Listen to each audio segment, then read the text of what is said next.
Howard, don't sit. How are you? We're gonna do this. I know. Howard, you want to lead us?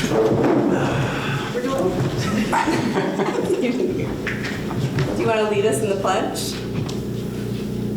Ready? I pledge allegiance to the flag of the United States of America and to the republic for which it stands, one nation, under God, indivisible, with liberty and justice for all. I skipped calling the meeting to order, but I guess that's assumed now. Roll call. Mr. Hand? Yeah. Mr. Grover? Here. Mrs. Sullivan? Here. Mrs. Vanderwater? Here. Ms. Lesniak? Here. Yes. So, motion to approve the minutes from the May 15th meeting. I'll make that motion. I'll second. All those in favor? Aye. Motion carried. Citizens' comments. Douglas Miller? Yes, here. Did you want to? Do you know, for citizen why comments, or? not? What, do, yeah, why Here don't for we, something else? yeah. Got it. We'll hold Mr. Miller for, I'm sorry, when we introduce the item, I'll have you speak to it. Anyone else signed in? I didn't sign it. Oh, Mr. Blaisdell, did you want to provide Yeah, some I comments just- here? Do you mind coming up to the mic, Sure. introducing yourself? Yep. You got me. Yeah. I'm Brian Blaisdell. Maybe you have to turn a little closer. No, that's all right. Oh, sorry. Yeah, just Can you hear maybe me? tilt it down a little bit. I'm Brian Blaisdell. I live over at 6 Cross Country Drive, behind McDonald's there. And first time I've been to a town meeting, but certainly not the first time I've been to the town. I had some issues with the lawn, about 4,500 square feet of it adjacent to mine not being mowed. And I approached the owner who rents it out, he's a landlord, said he'd think about mowing it. So I put in multiple complaints. It started in 2021. I didn't put in a complaint until 2022. But it's, you guys have been through a few codes officers and, you know, this is still going on. It's 2024 and it's still not mowing today. So I asked Mr. Blaisdell to come and just address the board and address the concerns, but we are now working with Pete to see, you know, next steps. It does point to what I think is maybe something we need to tweak in our law, which is that we give that grace period, which I appreciate, but maybe we don't need to do that for the repeat offenders. And that's just something now that's come to light. You know, when someone is, no, okay, can't do that. There's due process issues. If you're going to just go ahead and do it yourself and charge them for the cost, there's some due process. Oh, no, not that. I'm talking about right now, we do there's a warning, like a notification, then violation, then, but if it's something that is a repeat, like a repeat complaint, I feel like we can skip the, The notice first. right, which was really for unique situations where something changed in someone's world and now they can't keep up with their lawn or whatever. This is not the case. This is negligence. If that was the case, I would have mowed it for him. But Did you- this guy is just he's one of those guys. Did you fill out the complaint form? Okay. Several of them. And the problem is by the time you go through the waiting period, well, first of all, someone's got to go over and look at it, then you got the grace period, and then someone's got to send them a notice of violation. By the time all this goes through, the season's over with. And now we're into the winter, and then I got to come back over here. I got better things to do. Chase the stuff around. So I just thought this would kind of bring to light a place where, you know, it was good faith effort on the law, but now there's clearly a reason to revisit some of it. And this is not, your complaint is still being handled by the codes office, et cetera. And that's my reason for asking you to address this was just to point out something that, you know, occasionally we don't get it 100% right. And I think it's a place where we have to just revisit. I guess I have a question. What, the grace period, that's great, but whether you get a grace period or whether you get a violation, I mean, if I get a violation in the mail, I'm going to pick up the phone and call and say, look, you know, I have broken legs or whatever, I can't do it and I can't afford to pay someone. Oh, okay, we'll see if we can find someone to take care of that for you or whatever. And that's the average citizen. Yeah. Then there's the people that could receive 77 violations and never reach out and find out what's going on. It's Yeah. just, unfortunately, sometimes these laws are lowest common denominator, and then that doesn't really work across the board, so. But we are working through getting this, notifying the resident. He's already paying to have a contractor mow. Yeah. I don't, so, I mean, watched one him mow. I step saw further, him like. Watch him mow, and he stopped short of that section, and he doesn't trim, but I can't see that from my backyard. Right. I'm sure the neighbors across the street are loving it, but it used to be a model home, but now it looks like it belongs somewhere in the city, There, so. Okay, so I'm confused. You said that he's paying for service? To mow it, but they're not mowing the whole thing. Oh, so they're not mowing the entire lot? Yeah, it's 4,500 square feet, it's 65 by 65. I sent you a copy of the survey that's on file with the county.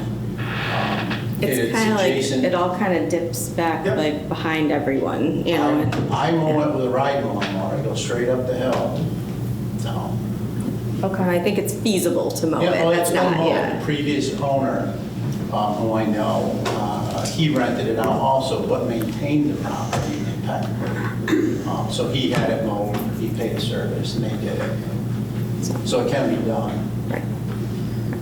We're gonna push this forward through codes, and hopefully we can get it mowed, even if we have to eventually go in and be the ones to mow it and put it on the tax That bill. would be great. I would love that. Yeah, that's, I'd rather not go that far, but that sounds like where we're at. I can tell you, Thomas Salina, where Pete is from, they're instant, and they have somebody that drives around, I think that's overkill. They actually drive around, look for violations. Yeah, that's not what we want to do No, here. I don't want to do that either, but Yeah. if a neighbor, adjacent homeowner or whatever complains, it should be addressed right away. We shouldn't have to wait years, I mean, holy cow, I've retired, I was working full-time, I'm retired now. I'm back to work part-time again, but I'm still waiting to get this lawn mowed. All right. Thank you for coming. Yeah, thank you very much for bringing that to our attention. Anyone else looking to address the board tonight? Just Mr. Shaw? for my point of view, because I don't know where he's talking about or what he's talking about, what is the current code for unmowed private? I'm assuming it's a private lot. So someone has to fill out a complaint form in order to bring it to our attention. So let's say your neighbor wasn't mowing his lawn, it's over 10 inches. You have to fill out the complaint form, get it to the codes officer. You can do that online or you can do it in person. And then the code officer will go out and check it. Then typically he sends a letter to the homeowner. So in that situation, that's a tenant. We go online, we see who the owner is, and we send the letter to the owner, not necessarily who lives there. And I think it's, Nadine, is it 7 days they have to respond? I have to look. I think it's a 7-day, they have to respond 7 days with their plan of action. What's the alternative? Worst case scenario, we go in, we pay a contractor to mow it, and then we put the cost of that on the tax bill. So eventually the owner does make us whole, but it's also a lot more expensive than if they were to go out and just get their own contractor, or in this case, have their contractor that they have just mow the whole thing. I mean, this one is unique in that I just don't know why this person is leaving this part of the yard unmowed. It just, I don't know. We're gonna figure this one out though. Is it in the tract behind McDonald's? Behind McDonald's. Yeah, Sun Meadows. Yeah, Sun Meadows, yeah. Who is the developer there? Was that Ryan Holmes? I think it was, but it doesn't have anything to do with who the developer was. Yeah, It it's just changed has to do hands. who with It's the owner of the property. It's the homeowner of who's the property. responsible person. Yeah. Yes, right, because it's his property. Anyone else looking to address the board tonight? And we can close citizens' comments. Item number 1 is to approve the vouchers. For this run is $206,327.41, assuming we agree. Yes. Is there a motion? I'll make that motion. Second. Any other discussion? All those in favor? Aye. Motion carries. Item number 2 is to approve budget transfers for the Maple Road sidewalk project. So can I entertain a motion to authorize the capital project and to authorize the loan from the general fund in the amount of $90,000? Moved. Second. This is the project along Maple Road, north of I always get lost when I'm in the building, I'm sorry. Maple Road, north of Van Buren, headed towards the village. And if you go by there, you'll see it's brand new sidewalks. And we did get a grant from Senator Mannion to cover the cost of this. And shockingly, the cost to do the project was less than the grant. So we will get full reimbursement on this. Any other discussion? All those in favor? Aye. Is there anywhere else in the town that needs sidewalks, or is this the complete project? So this was called Maple Road sidewalks, so that's why I'm asking Jason first if there's anything else on Maple Road we can do, because that would be a very easy, Connection? yeah, to spend the rest. Continuation. Otherwise, we can go back to Mannion's office, tell them we're under 20,000 and see if we can reappropriate it somehow, which we've done with other But grants. are we good with sidewalks now, or are there still lots of areas that could use them? On Maple Road, there's some interest in extending, we extended south of Van Buren on Maple to the school entrance. There's a Yep. path down through there. Another couple hundred feet is Community Park. Yes? We don't have a sidewalk to there, so there's some Okay. interest in extending to there. It's in the state's right away, so we do need to get a highway work permit to do that work. Okay. Through there. And you're on that? And right now. I only mentioned it this morning, but I found out it was less than the grant, so working on it. We approved that, so I'm sorry. I just had a quick comment, because there's sections, like every time they build a new, building or whatever, like the oil change place, On our street. they put sidewalks in there, but now there's breaks in between. Is there Right. something in the works for that, or? So, yes, when the McDonald's got approved, there were no sidewalks. Yeah. So part of the approval is that when sidewalks, met on both sides of the Yeah. McDonald's property, then they were supposed to put in sidewalks there. There's some properties that are residential that the town may end up having to put sidewalks in to make the connectivity down through there. There is a plan to have sidewalks Okay, on both yeah, sides I mean, of that that's, street. then we walk that whole area, so you're kind of jumping across the road and then walking back down and. Where's the village line over there? Almost near Meg's, right? Yes. Yeah, gotta be. AutoZone. Yeah, just east of Meg's. Item number 3, declare items 589 and 591, 2 office chairs from the clerk's office as surplus and authorize their disposal. Moved. Second. Any other discussion? What happened to your chair? So my chair was never inventoried because you gave me Okay. that chair from your work 6 years ago. And there was one in the codes office, maybe that wasn't inventoried either, Lynn, do you know? Okay, just checking. Well, if they have numbers, we'll declare them surplus and Mine didn't have a number. dispose of them in the future. Any other discussion? No, thank you. All those in favor? Aye. Motion carries. Item number 4 is scheduling a public hearing to establish the Van Buren Consolidated Water District, extension number 3. I think I'll invite Mr. Miller up if he'd like to present the water district extension, Do you want to present, Jason, or do you want me to do it? or as a team, whatever. Kenny Geotechnical out on Herman Road, is looking to extend the water line down to his business, pick up the property, residential property in between him and Altech, which is where the water line is now. So we have to go through the petition process. The two property owners signed the petition. The town board's accepting the petition tonight. Send a public hearing to extend the water district. All of the capital costs are going to be provided by the applicants with Kenny Geotechnical to pick up the cost of running the water line down through there. Sort of a And we're setting the public hearing for the 19th then, next meeting. So For July 3rd. July 3rd. I was gonna say this is for July 3rd because there's certain notice requirements. So for July 3rd. Okay. Yeah. Any other discussion on the public hearing? All those in favor? Aye. Oh, I'm sorry. I'll make that motion. Thanks. No. Second. Now all those in favor? Aye. Thanks, motion carried. I'll just take this a little out of order if you don't, okay. Item number 6 is appoint seasonal park and recreation staff per Heidi's memo. I think this is gonna pretty much round out her staff unless she has anyone leave before the end of the summer. But this is a new employee, Emma Utala, and the lifeguard, Lena Kent, per the memo. I make a motion we approve those 2 new seasonal staff. And a second? I'll make that second. All those in favor? Aye. Motion carries.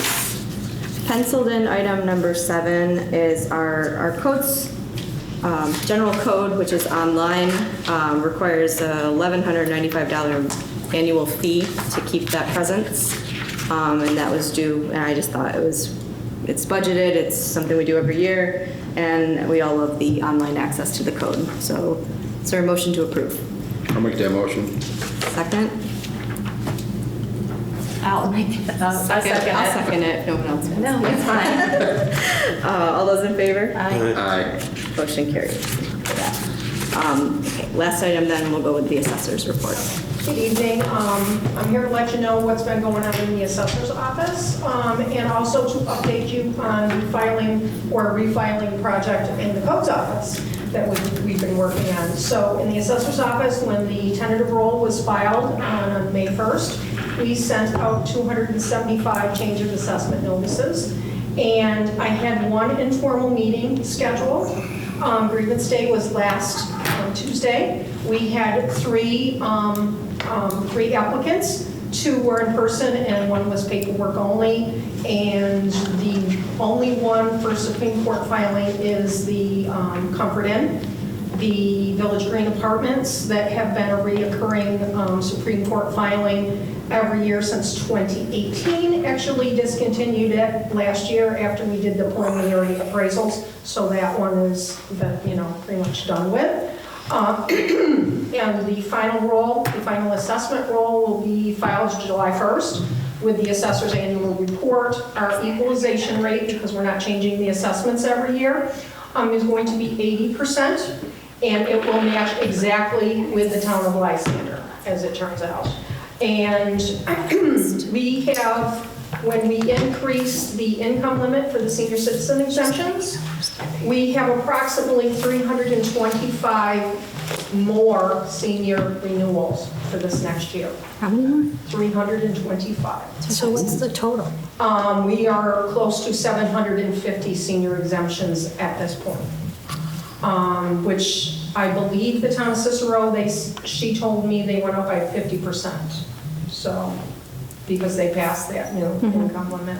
Right. And as far as the codes project, the refiling, there were 12, when we started, there were 12 boxes of residential files in the back room that were labeled as inactive. They have all been returned to the office and put in tax map number order so that everything is together. And in Lysander, I have similar shelving units. So we came up with a way to find these files, and in perfect world, eventually, it would be a great idea if they all had the little numbers on them. But for now, we have the section map number and the block number. So it would be map 64 block 3, and those dividers are in those cabinets so that you can find those records, even though each file doesn't have them on.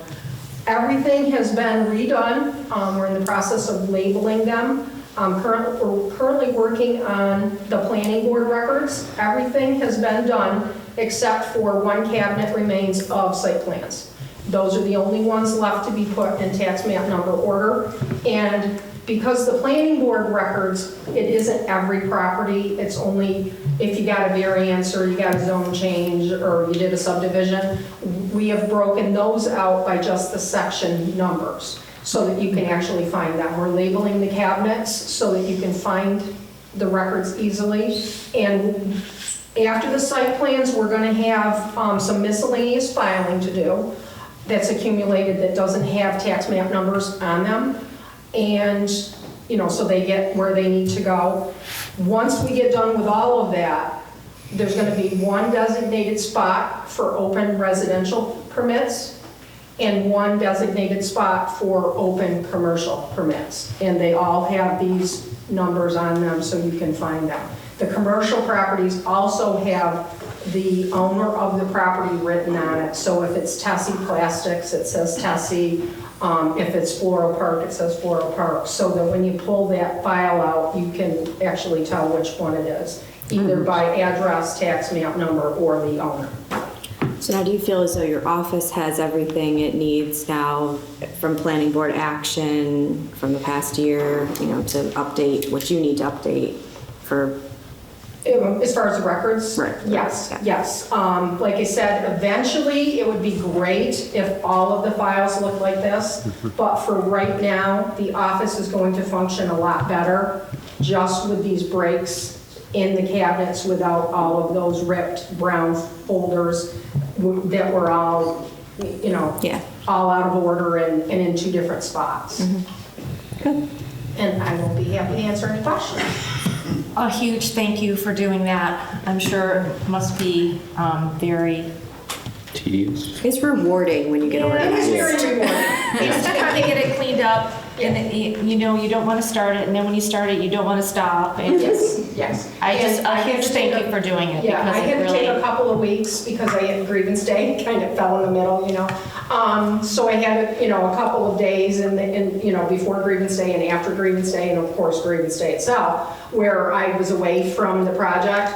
And then, I had to get back into the rhythm of the thing. And Caitlin was a lot of help. The problem is now she is getting busier because now it's permit season now. yeah. So she's Tis the got season. calls, she's got to work with Pete when Pete's here, and so she helps when she can, when she's able to. When she has a 2.5-hour meeting and has all those minutes to do, obviously she's got something else to do. So, but it's getting to the point, and she's understanding now why it's important that those records are in order, so that she can find them, Yeah.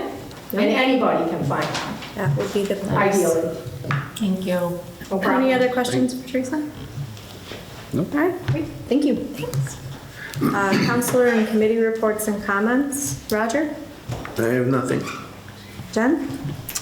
I have a director of board meeting at Cantwoods tomorrow, so I will provide an update at our next town board meeting. I did speak to Heidi. The pool is opening on June 15th at Van Buren Park. And they are getting super busy and everything is going well over there. And that's all I have. Great. Wendy? I just have a couple fun things to report. The board was in the Memorial Day Parade last week, and we all attended the ceremony after.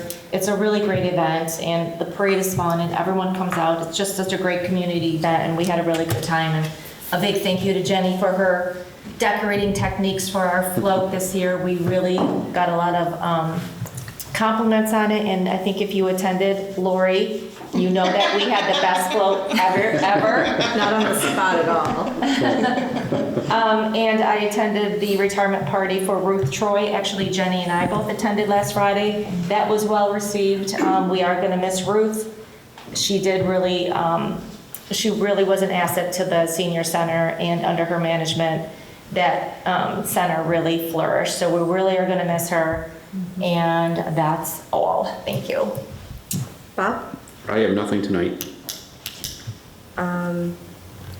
For supervisors' comments, I'll just announce that we have accepted Mike Kolchansky's resignation reluctantly, and wish him, effective 5/31 of this year, and wish him and his family well as they relocate. I don't really have anything else tonight for supervisors' comments, so Doug? Nothing Jason? I don't think anything additional tonight. Nadine? I have nothing. Lynn? Okay, I guess that's it. Motion to adjourn. Moved.